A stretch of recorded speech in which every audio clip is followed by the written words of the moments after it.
Hi guys, আসসালামু আলাইকুম। কেমন আছেন সবাই? আশা করি ভালো আছেন। আমিও ভালো আছি। আজকে আপনাদের সঙ্গে শেয়ার করব ডিম ভর্তা। এই যে আমার পাশে ডিম আছে, আমি অলরেডি তেলটা দিয়েই ফেলেছি।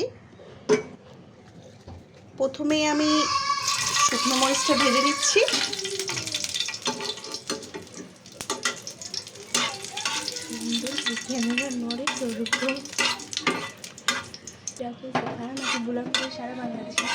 লাল লাল করে ভেজে নিব।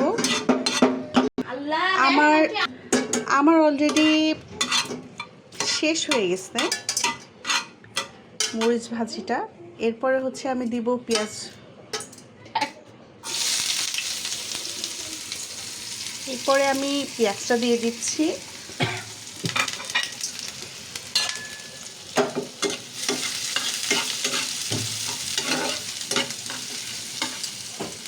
এটাকে যতক্ষণ না লাল লাল হবে ততক্ষণ না আমি এটাকে ফ্রাই করব।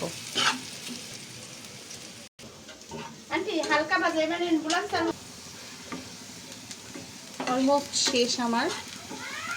আমি আমার হাত দেখতেছি। ফাস্ট করো।